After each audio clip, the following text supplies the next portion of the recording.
बिस्मिल्लाहिर्रहमानिर्रहीम। Dear student, हमारा topic biological molecule के हवाले से चल रहा है। इससे पहले प्रीवियस लेक्चर में हमने वाटर की बात की। मैं बताता चलूँ कि वाटर एक जानदार की बॉडी के अंदर मौजूद तमाम मॉलिक्यूल में सबसे ज़्यादा पाया जाने वाला बायोलॉजिकल मॉलिक्यूल है। बाज़ औक़ात ऑब्जेक्टिव के किसी क्वेश्चन में ये बात पूछी जा सकती है कि वो कौन सा बायोलॉजिकल मॉलिक्यूल है जो जानदार की बॉडी में सबसे ज़्यादा पाया जाता है। वो वाटर है। वाटर के बाद नेक्स्ट हम आज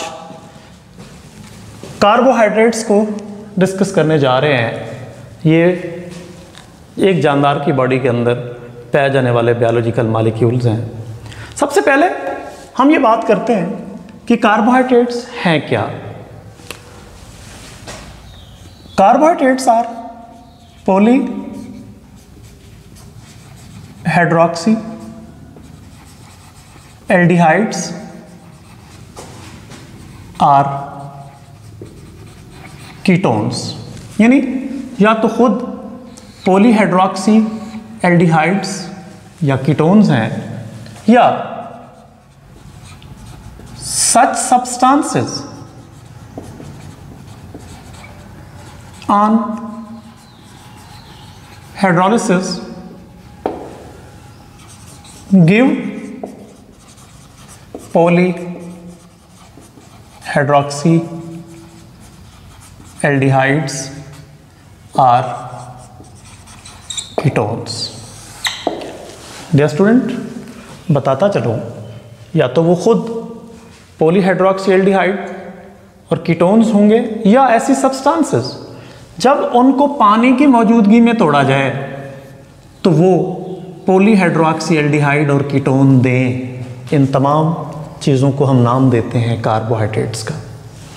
hydrolysis, what is hydrolysis? Hydrolysis mean break down of substances in the presence of water. Dear student, carbohydrate ऐसे कंपाउंड हैं, they are basically composed of carbon, hydrogen and oxygen. यानी ये ऐसे कंपाउंड हैं जो कार्बन, हाइड्रोजन और oxygen के बने हुए हैं। इनमें कार्बन के साथ हाइड्रोजन और ऑक्सीजन की रेशियो उतनी ही है जितनी पानी में होती है। यानी इसमें कार्बन के साथ ऑक्सीजन के हवाले से हाइड्रोजन के 2 मॉलिक्यूल हैं, यानी उतने ही हैं जितने पानी के अंदर होते हैं। इसलिए हम इन कार्बोहाइड्रेट के लिए लफ्ज़ इस्तेमाल करते हैं hydrated carbon. What is hydrated carbon?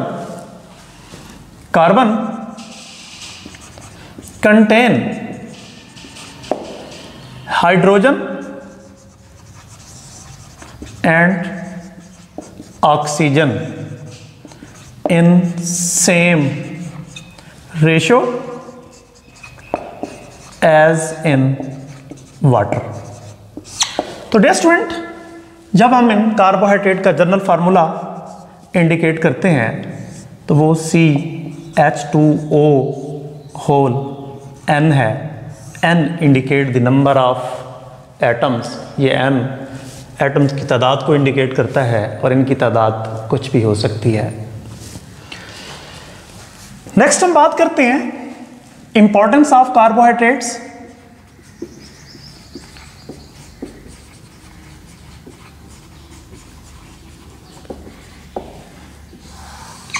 Dear student, इन कार्बोहाइड्रेट्स के बेनिफिट्स क्या हैं?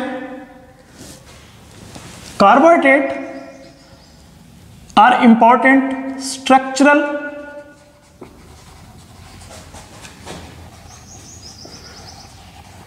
Component of cell. ये कार्बोहाइड्रेट सेल का स्ट्रक्चरल कंपोनेंट है। सेल के कंपोनेंट ज़्यादातर इन्हीं कार्बोहाइड्रेट से मिलकर बने होते हैं। इसके अलावा ये कार्बोहाइड्रेट डाइजेस्ट होने के बाद, टूटने के बाद एनर्जी देते हैं और उस एनर्जी को सेल अपनी एक्टिविटी के लिए इस्तेमाल करता है। तो इसीलिए ये कार्बोहाइड्रेट फंक्शनल कंपोनेंट भी हैं ऑफ सेल के that provide energy for cellular activities. इसके अलावा कार्बोहाइड्रेट एक जानदार की बॉडी के अंदर स्टोर भी होते हैं। खासतौर पे एक प्लांट की बॉडी इन कार्बोहाइड्रेट को स्टोर करती है in the form of starch, और एनिमल की बॉडी के अंदर ये कार्बोहाइड्रेट स्टोर होते हैं in the form of glycogen. Dear student, ये स्टोर किए हुए कार्बोहाइड्रेट स्टार्च और ग्लाइकोजन की सूरत में जब भी बॉडी को कार्बोहाइड्रेट्स की ज़रूरत होती है, एनर्जी की ज़रूरत होती है, तो ये दोबारा से स्टोर किए हुए कार्बोहाइड्रेट स्टार्च और ग्लाइकोजन की सूरत में वापस ग्लूकोज में कन्वर्ट होते हैं और बॉडी इस ग्लूकोज को मेटाबोलाइज करती है, तोड़ती है और उसको एनर्जी के पर्पस के लिए यूटिलाइज करती है। इसके अलावा कार्बोहाइड्रेट सेलुलोज की सूरत में इंपॉर्टेंट कंपोनेंट हैं इन दी सेल वॉल ऑफ प्लांट्स। इसके अलावा ये कार्बोहाइड्रेट्स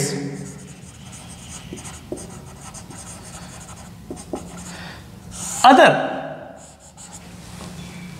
ऑर्गेनिक मॉलिक्यूल्स, खासतौर पे लिपिड और प्रोटीन के साथ मिलकर कॉन्जुगेटिंग मॉलिक्यूल बनाते हैं।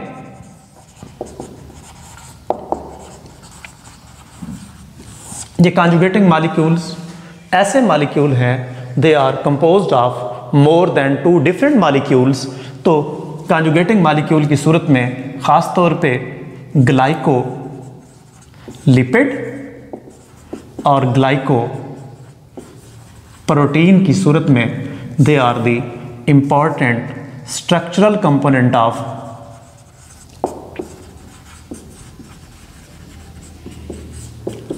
Plasma membrane.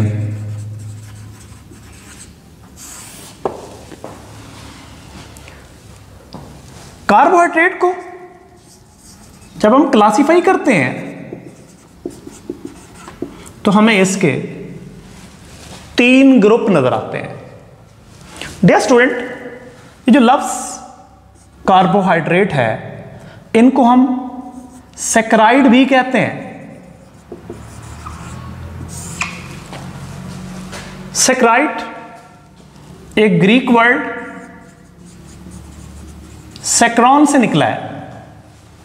सैक्रॉन meaning sugar. Dear student, sugar की बुनियाद पे हम कार्बोहाइड्रेट्स को 3 ग्रुप में डिवाइड करते हैं। इनमें एक हैं मोनोसैकराइड्स, ये सिंपल शुगर है। दूसरे हैं ओलिगोसैकराइड्स, ये उससे कम्प्लेक्स शुगर है। और तीसरे नंबर पे हैं पॉलीसैकराइड्स, ये हाईली कम्प्लेक्स है। डियर स्टूडेंट, बताता चलूं कि इंपॉर्टेंट मोनोसैकराइड्स कौन कौन से हैं।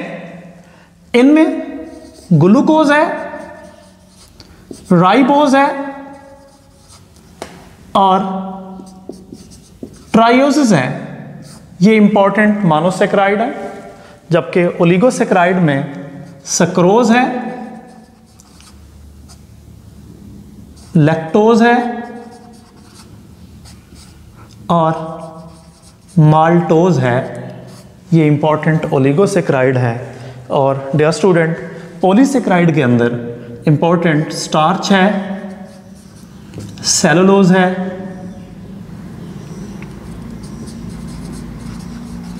और ग्लाइकोजन है। इनकी डिटेल हम नेक्स्ट लेक्चर में देखेंगे। डियर स्टूडेंट, आज के लेक्चर में हमने बात की है कार्बोहाइड्रेट्स क्या है और हाइड्रोलिसिस क्या है, कार्बोहाइड्रेट किन एलिमेंट से बने हुए हैं, उनमें हमने कार्बन, हाइड्रोजन और ऑक्सीजन की बात की है, और साथ ही हमने बताया कि कार्बोहाइड्रेट के साथ हाइड्रोजन और ऑक्सीजन की रेशो वाटर की रेशो के बराबर है, इसलिए हमने इनको नाम दिया हाइड्रेटेड कार्बन।